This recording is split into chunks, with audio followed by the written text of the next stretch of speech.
तो दोस्तों आज हम फिर से आपके लिए लेकर आए हैं देश दुनिया की सभी ताजा बड़ी खबरें। फटाफट एक एक कर विस्तार से आज आपको बताएंगे, तो वीडियो को अंत तक जरूर देखें। दोस्तों वीडियो बनाने में हमें काफी मेहनत लगी है, तो वीडियो को दिल से लाइक कर दें। जहां दोस्तों पहली खबर में आपको बताएंगे कि अमेरिका के पूर्व राष्ट्रपति डोनाल्ड ट्रंप को फेसबुक ने दिया बड़ा झटका। डोनाल्ड ट्रंप पर फेसबुक ने 2 साल के लिए लगाया बैन।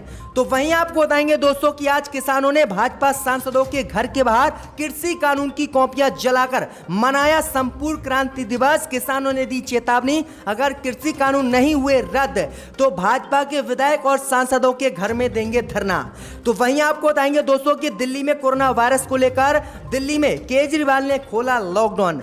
तो वहीं आपको बताएंगे दोस्तों कि कोरोना वायरस से आज भाजपा को लगा एक और बड़ा झटका। हिमाचल के बीजेपी विधायक नरेंद्र वरागट की कोरोना से हुई मौत। भाजपा में मच गई है भगदड़।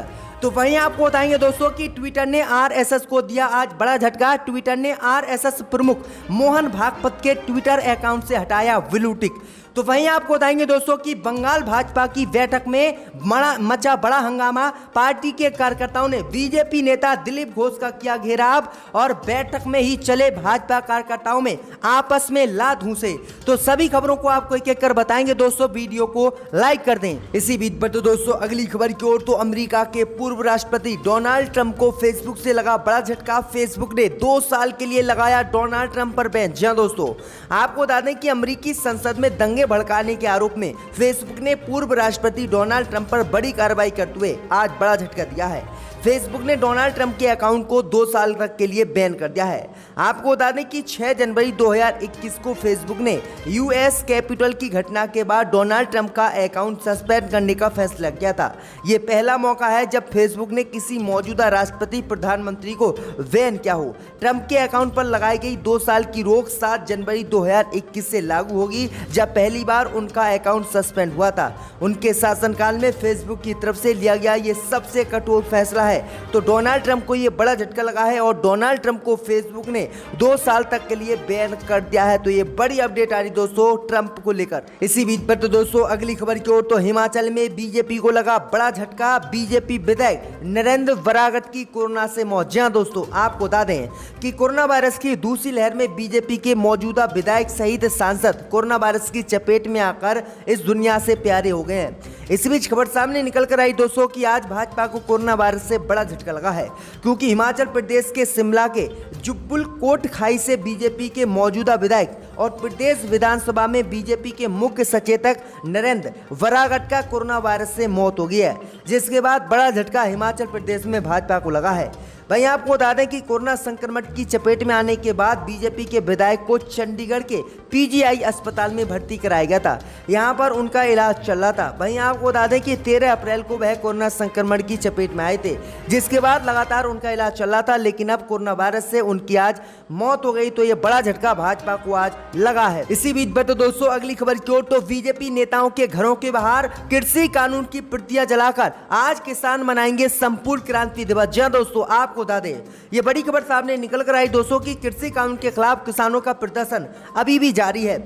इस बीच संयुक्त किसान मोर्चा आज देश भर में बड़ा कार्यक्रम करने जा रहा है। दरअसल आपको बता दें कि आज कृषि कानून के विरोध में किसान भाजपा के सांसद, मंत्री सहित विधायकों के घर के बाहर तीनों कृषि कानून की कॉपियों को जलाकर आज संपूर्ण क्रांति दिवस मना रहे हैं। किसानों ने मोदी सरकार के खिलाफ साफ मोर्चा खोल दिया है। किसानों का साफ कहना है कि जब तक मोदी सरकार तीनों कृषि कानूनों को रद्द नहीं करेगी, तब तक उनका ऐसा ही आंदोलन जारी रहेगा। किसानों ने कहा है कि अभी तो हमने सिर्फ भाजपा के नेता, विधायक और सांसदों के घर के बाहर कृषि कानून की कॉपियां जलाई हैं। अगर मोदी सरकार ने आने वाले समय में कृषि कानून को रद्द नहीं किया तो हम भाजपा विधायक, सांसद और मंत्रियों के घर में जाएंगे और उनके घर में जाकर तीनों कृषि कानून के खिलाफ विरोध प्रदर्शन करेंगे और किसी भी कीमत पर भाजपा सांसदों को देश में नहीं जीतने देंगे। तो ये बड़ी चेतावनी आज किसानों ने दी है। इसी बीच पर तो दोस्तों अगली खबर की ओर, तो कोरोना काल के बीच दिल्ली में लॉकडाउन खोलने का केजरीवाल ने किया ऐलान। जी हां दोस्तों, आपको बता दें ये बड़ी खबर सामने निकल कर आई दोस्तों कि राजधानी दिल्ली में कोरोना के आंकड़ों में गिरावट के साथ ही बाजारों को खोलने और मेट्रो को चलाने का ऐलान मुख्यमंत्री अरविंद केजरीवाल ने आज कर दिया है। दरअसल आपको बता दें कि अरविंद केजरीवाल ने आज घोषणा की है कि कोरोना की स्थिति दिल्ली में नियंत्रण में है। पिछले 24 घंटा में 400 केस सामने आए हैं। इसके मद्देनजर अब अर्थव्यवस्था को पटरी पर लाना जरूरी है। उन्होंने फिलहाल लॉकडाउन को दिल्ली में जारी रखते हुए सारी चीजों को खोलने का ऐलान कर दिया है। दिल्ली में बाजार ऑड इवन के आधार पर खोले जा रहे हैं। वहीं मेट्रो सेवाएं भी शुरू दिल्ली में आज कर दी गई हैं। 50% यात्रा की क्षमता के साथ दिल्ली मेट्रो चलेंगी। तो ये बड़ी अपडेट आ रही दोस्तों कि दिल्ली में लॉकडाउन को केजरीवाल ने खोल दिया है और बड़ी राहत दिल्ली वासियों को आज दी है। इसी बीच बढ़ते दोस्तों अगली खबर की ओर, तो ट्विटर ने आरएसएस को दिया बड़ा झटका। मोहन भागवत के ट्विटर अकाउंट से हटाया ब्लू टिक। जी हां दोस्तों, आपको बता दें कि ट्विटर ने आज आरएसएस पर बड़ी कार्रवाई करते हुए मोहन भागवत के ट्विटर अकाउंट से ब्लू टिक हटा लिया है, जिसके बाद देश में विवाद शुरू हो गया है। दरअसल आपको बता दें कि देश के उपराष्ट्रपति एम वेंकैया नायडू के बाद अब ट्विटर ने राष्ट्रीय स्वयंसेवक संघ के प्रमुख मोहन भागवत के ट्विटर अकाउंट से ब्लू टिक हटा दिया है। बता दें कि ट्विटर केंद्र सरकार के बीच विवाद थमने का नाम नहीं ले रहा है। नई सोशल मीडिया गाइडलाइन को लागू नहीं करने को लेकर पिछले कई दिनों से देश में घमासान मचा हुआ है। ट्विटर ने आज सुबह एम वेंकैया नायडू के ट्विटर हैंडल से ब्लू टिक हटा दिया था। थोड़ी देर बाद ही ट्विटर ने नायडू के अकाउंट को ब्लू टिक रीस्टोर कर दिया था। मीडिया रिपोर्ट के मुताबिक पिछले कई महीने से नायडू का अकाउंट एक्टिव नहीं होने की वजह से ये जो है ब्लू टिक हटाया है, जिसके बाद अब मोहन भागवत का भी ब्लू टिक हटा दिया है। तो ये बड़ी अपडेट आ रही है, बड़ा झटका मोहन भागवत को और आरएसएस को आज ट्विटर ने दिया है। इसी बीच बढ़ते दोस्तों अगली खबर की ओर, तो बंगाल में भाजपा को लगा बड़ा झटका। पार्टी कार्यकर्ताओं ने बीजेपी नेता दिलीप घोष का ही किया घेराव। जी हां दोस्तों, आपको बता दें कि पश्चिम बंगाल चुनाव के बाद भारतीय जनता पार्टी के कार्यकर्ताओं में शीर्ष नेताओं के लिए गुस्सा अब खुलकर सामने आने लगा है। पार्टी की आज संगठित बैठक के लिए पहुंचे प्रदेश अध्यक्ष दिलीप घोष का बूथ लेवल पर ही भाजपा कार्यकर्ताओं ने घेराव किया है। हुगली के चिचूरा में भाजपा कार्यकर्ताओं ने दिलीप घोष का घेराव करके विरोध प्रदर्शन किया। आपको बता दें कि कार्यकर्ताओं की ये मांग है कि जल्द से जल्द हुगली जिला समिति को भंग किया जाए और गौतम चटर्जी को हटाया जाए। वहीं भाजपा कार्यकर्ताओं के विरोध प्रदर्शन को लेकर हुगली से भाजपा सांसद लोकट चटर्जी ने कहा कि पार्टी के कार्यकर्ता अपनी बात रखने के लिए पूरी तरह से स्वतंत्र है। वहीं आपको बता दें कि मीटिंग में जबरदस्त बैठक में पार्टी के कार्यकर्ताओं पर हंगामा हुआ और उसके बाद पार्टी के कार्यकर्ता आपस में ही भिड़ गए और भाजपा के बड़े नेता दिलीप घोष का भाजपा कार्यकर्ताओं ने घेराव किया। वहीं जान बचाकर बुरी तरह से दिलीप घोष पार्टी से निकल कर आए। तो ये बड़ी अपडेट आ रही है, बड़ा झटका लगा है। इसी बीच पर तो दोस्तों अगली खबर की ओर, तो उत्तर प्रदेश में चुनाव से पहले मायावती को लगा बड़ा झटका। जीएम सिंह ने छोड़ी पार्टी। जी हां दोस्तों, आपको बता दें ये बड़ी खबर सामने निकल कर आई दोस्तों कि उत्तर प्रदेश में 2022 के विधानसभा चुनाव से पहले मायावती को बड़ा झटका लगने वाला है। दरअसल आपको बता दें कि पूर्वांचल में मायावती की रीढ़ माने जाने वाली सेंधवार कुर्सी बिरादरी के नेताओं में भगदड़ सा माहौल मचा हुआ है। एक के बाद एक बड़े नेता समाजवादी पार्टी का दामन थाम रहे हैं और बहुजन समाज पार्टी का दामन छोड़ रहे हैं। इससे आगामी विधानसभा चुनाव की तैयारी में जुटी बसपा को तगड़ा झटका लगा है। दरअसल आपको बता दें कि आज बसपा विधानमंडल के नेता लालजी वर्मा के निष्कासन के बाद अब दर्जा प्राप्त राज्य मंत्री रहे देव नारायण उर्फ जीएम सिंह ने आज मायावती की पार्टी वीएसपी को छोड़ दिया है, जिसके बाद वीएसपी को तगड़ा झटका उत्तर प्रदेश में लगा है। दरअसल आपको बता दें कि इससे पहले वीएसपी के दो बड़े नेताओं को मायावती ने पार्टी से बर्खास्त कर दिया था, जिसके बाद अब मायावती को बड़ा झटका लगा है। जीएम सिंह ने भी पार्टी को छोड़ दिया है। इसी बीच बढ़ते दोस्तों अगली खबर की ओर, तो चीन के 3 बच्चे पैदा करने की नीति के खिलाफ हुए लोग खुद करा रहे हैं नसबंदी। जी हां दोस्तों, आपको बता दें कि चीन की घटती जन्म दर को बढ़ाने के लिए चीन के राष्ट्रपति शी जिनपिंग ने ऐलान किया था कि चीन में अब एक व्यक्ति 3 बच्चे पैदा कर सकता है और उस पर किसी तरह की रोक नहीं लगाई जाएगी।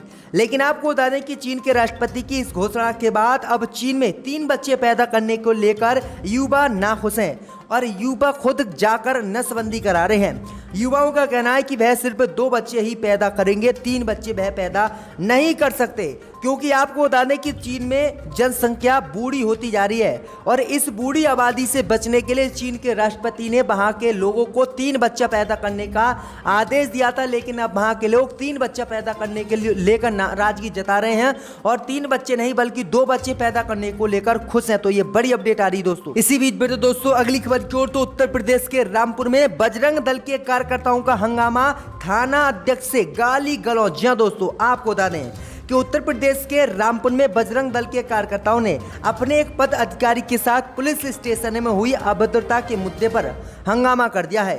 यह घटना गुरुवार की बताई जा रही है, जिसका वीडियो अब देश में वायरल हो रहा है। उधर मुरादाबाद में जिला पंचायत अध्यक्ष के साथ ब्लॉक प्रमुख बनने को लेकर भाजपा कार्यकर्ताओं के बीच ही विवाद शुरू हो गया है, जो कि थाने तक पहुंच गया है। आलम यह रहा कि कार्यकर्ता पुलिस स्टेशन में उलझ गए और एक दूसरे को रामपुर के बाद मुरादाबाद में पीटने लगे। रामपुर की घटना पटवाई गांव की है। मीडिया रिपोर्ट के मुताबिक करीब एक गांव नरखेड़ी के पूर्व प्रधान और विश्व हिंदू परिषद के प्रखंड अध्यक्ष भगवत शरण के बीच दहेज हत्या की घटना को लेकर बातचीत चल रही थी। यहां पर जो है भाजपा के बजरंग दल के कार्यकर्ताओं को थाना अध्यक्ष ने जो है चौकी में पीट पाट कर बंद कर दिया था, जिसके बाद अब बजरंग दल के कार्यकर्ताओं ने हंगामा थाने में किया है, जिसके बाद थाना अध्यक्ष ने ही बजरंग दल के कार्यकर्ताओं से माफी मांगी है। तो किस तरह से अब रामपुर में भी यानी समाजवादी के गढ़ में भी बजरंग दल के कार्यकर्ताओं हंगामा करने लगे हैं। इसी बीच पर तो दोस्तों अगली खबर की ओर, तो कोरोना की दूसरी लहर से कमजोर हुई अर्थव्यवस्था, नीति आयोग ने कहा जीडीपी सुधारने में लगेगा वक्त। जी हां दोस्तों, आपको बता दें कि कोरोना की दूसरी लहर ने अर्थव्यवस्था को तगड़ा झटका दिया। महामारी की वजह से अर्थव्यवस्था को नुकसान पहुंचा। कोरोना के कारण पिछले 2 महीने से कंपनियां, फैक्ट्रियां और उद्योग धंधे बंद पड़े हैं। इससे औद्योगिक गतिविधियों में तेजी से गिरावट दर्ज की गई है। इस बीच नीति आयोग ने कहा है कि कोरोना की दूसरी लहर ने निश्चित तौर पर अर्थव्यवस्था को प्रभावित किया है। नीति आयोग के उपाध्यक्ष राजीव कुमार ने कहा है कि आरबीआई ने वित्त वर्ष 2021-22 की जीडीपी अनुमान को 10.5% से घटाकर 9.5% कर दिया है।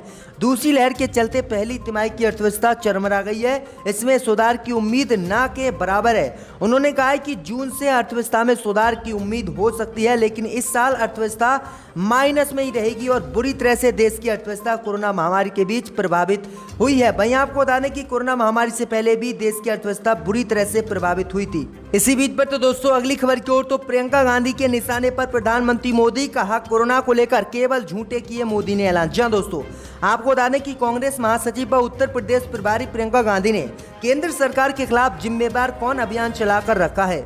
इस अभियान के तहत प्रियंका गांधी हर रोज केंद्र की नरेंद्र मोदी सरकार के सामने सवालों की छड़ी लगाती है।